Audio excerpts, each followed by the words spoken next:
Au plaisir de vous retrouver sur ce plateau, bonsoir et bienvenue dans ce journal dont voici le sommaire. Les ordures ont encore fait parler d'elles à Madina Avaria. Des vendeurs ont vu leurs activités paralysées. Un inconnu aurait mis le feu aux ordures. Les échos, c'est dans ce journal. Et puis la conquête de la mairie de Matoto est loin de connaître son épilogue entre l'UFDG et le RPG Arc-en-Ciel. Réuni en session extraordinaire au siège de l'UFDG, le candidat de la municipalité de Matoto a réaffirmé être l'élu de cette commune. C'est tout pour les titres. Les détails, c'est dans un instant.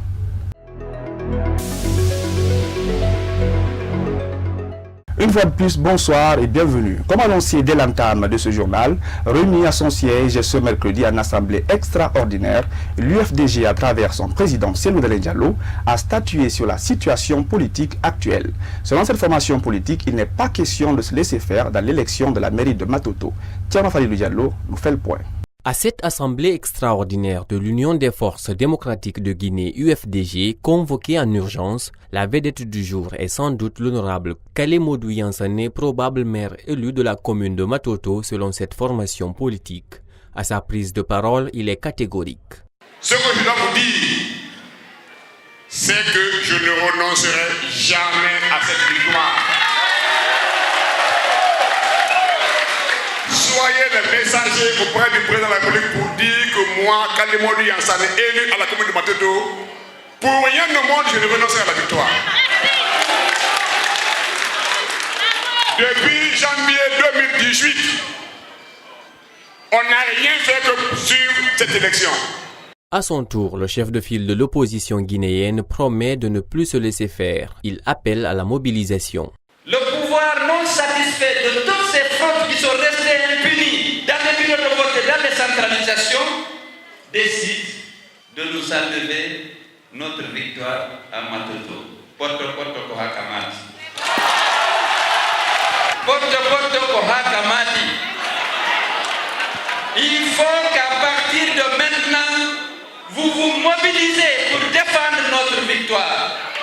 On a trop accepté ici, au nom de la paix, au nom de l'unité, on a accepté la fraude, on a accepté le vol, on a accepté la violation des accords, on a accepté la violation de la loi fondamentale, on a accepté la violation du code électoral, du code des collectivités. Pour Matoto, on n'acceptera pas. Mobilisez-vous à partir d'ici et dès maintenant.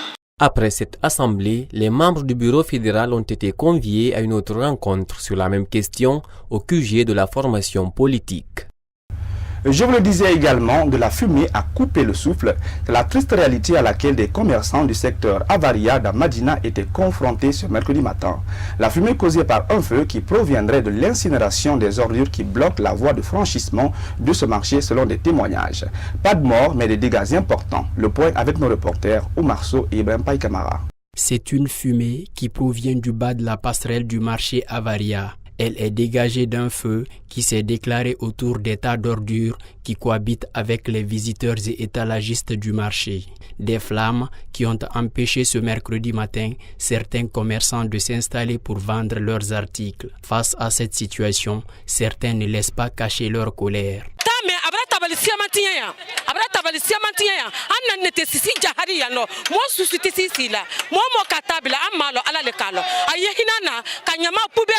Certains usagers de la passerelle, par peur de se faire enfumer, sont tenus obligés de courir tout en cachant leur nez et bouche.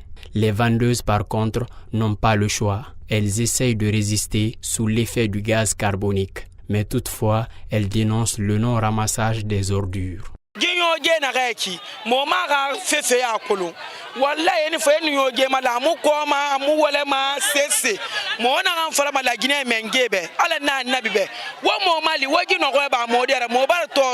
Un feu de nuit qui n'a pas épargné les tables des étalagistes, qui d'ailleurs parlent des conséquences que pourrait avoir cette fumée sur la santé des citoyens.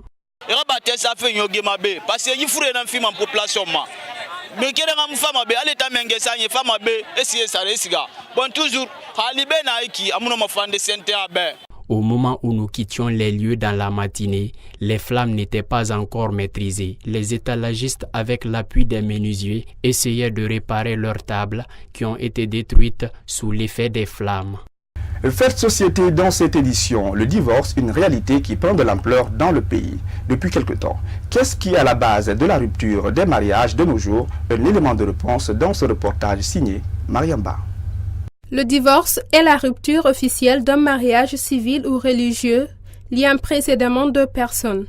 En Guinée, ce phénomène continue à prendre de l'ampleur.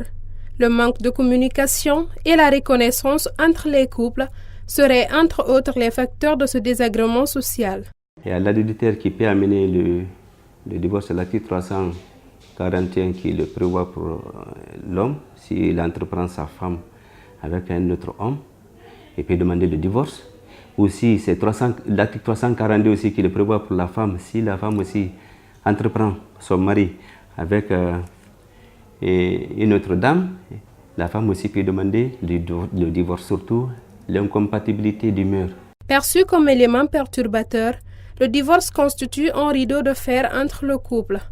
Rencontré, ce sociologue donne sa conception sur ce fait. Du point de vue sociologique, c'est prouvé que plus il y a assez d'acteurs qui interviennent dans le mariage, plus le divorce devient difficile à prononcer. Parce que tout simplement, lorsqu'il y a un problème entre le couple, il y a toujours un acteur qui peut intervenir pour dire non, attendons. Et ce mariage, ce n'est pas un problème entre vous deux, c'est un problème entre la famille, c'est un problème entre la communauté. Et le temps pour le couple de revenir au même sentiment et reprendre. Quand on se marie par amour, on est à même d'accepter beaucoup de choses. Ensuite, faire en sorte que les parents soient impliqués dans le processus de mariage. Multiples sont les conséquences de ce acte. D'un côté sur les enfants et de l'autre, il ternit l'unité conjugale. Ça peut aussi vraiment jouer psychologiquement sur les deux partenaires, vu que la personne qui a eu le choc, il peut vraiment avoir des conséquences psychologiques qui peuvent vraiment jouer sur lui, d'autres même pour la vie. Toutefois, l'abus du droit fondamental, le manque de confiance ou l'harcèlement à la vie privée d'autrui serait aussi l'une des causes du divorce. Sur cette base, plusieurs mariages se brisent pour des raisons préconçues et malveillantes, en l'occurrence le soupçon sur l'infidélité d'un des conjoints ou de l'adultère.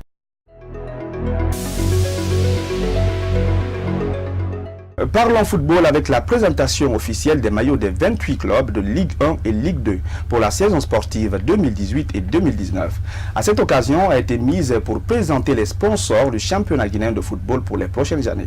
Abdoulaye Fofana était au siège de la Ligue 1 professionnelle de football. C'est désormais officiel, la Ligue guinéenne de football professionnel vient de présenter les maillots des 28 clubs de Ligue 1 et de Ligue 2. Ces équipements vont permettre à ces clubs de pouvoir évoluer pendant 3 années de suite. Et également, la Ligue a obtenu des sponsors. Ces sponsors aussi vont permettre à cette institution d'organiser pendant 3 années de suite ce championnat national. Et l'autre très bonne nouvelle aussi est l'arrivée du président de la FIFA, Infantino, au mois de janvier, c'est-à-dire le 6 janvier 2019. Le président de la Fédération internationale de football association arrivera ici en Guinée.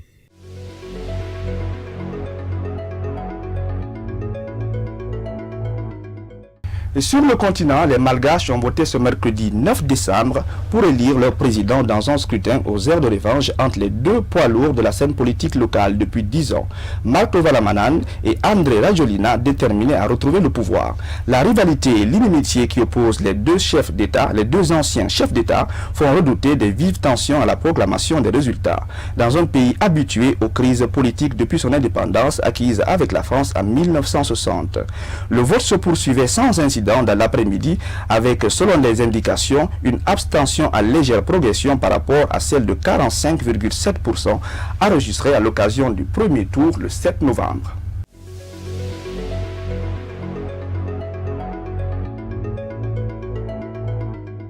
Le Premier ministre belge Charles Michel a annoncé ce mardi sa démission devant la Chambre des représentants. Il s'est ensuite rendu au Palais Royal pour présenter formellement sa démission au roi Philippe. Le roi des Belges annonce qu'il tient sa décision en suspense, ce qui ouvre la porte à un gouvernement en affaires courantes dont Charles Michel resterait le Premier ministre en attendant. Selon les observateurs, il aurait été victime de la droite flamande du pacte de Marrakech sur la migration comme argument politique. Suivez l'annonce de cette décision de Charles Michel devant le Parlement. J'ai eu l'occasion, et je vous remercie, de m'exprimer à cette tribune et de vous dire quelle était ma conviction, de vous dire aussi quel était mon appel. J'ai exprimé cet appel avec une profonde sincérité et une profonde conviction dans l'intérêt de nos citoyens, dans l'intérêt de nos institutions et dans l'intérêt de notre pays. Meneer de voorzitter, ik heb de kans gehad om mijn voorstel uit te drukken en ook een oproep te lanceren van deze tribune. Dat was een eerlijk en een overtuigend oproep en voorstel in mijn ogen in de belang van ons land, in de belang van onze medeburgers. Mais je dois bien constater que cet appel n'a pas convaincu. J'ai compris durant cette suspension de séance que cet appel n'a pas été entendu, à ce stade en tout cas. Je dois donc respecter et prendre note de cette situation.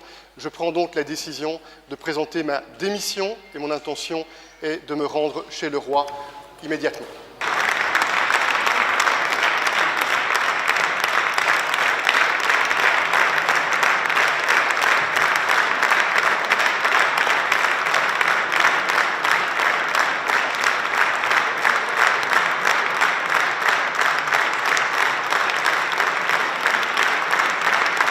Un responsable américain a affirmé ce mercredi le retrait des États-Unis de la guerre de Syrie. Un retrait qui interviendra aussi rapidement que possible. Selon la même source qui a préféré garder l'anonymat, cette décision a été prise hier. Le président américain Donald Trump a également tweeté dans ce sens, affirmant que nous avons vaincu le groupe État islamique en Syrie. La seule raison pour moi pour laquelle nous étions présents pendant la présidence Trump, au moins 2000 soldats américains y sont déployés pour combattre le groupe État islamique. Un nouveau record pour Lionel Messi. L'Argentin a reçu ce mardi à Barcelone son 5e soulier d'or, récompensant chaque année le meilleur buteur européen, tout championnat confondu.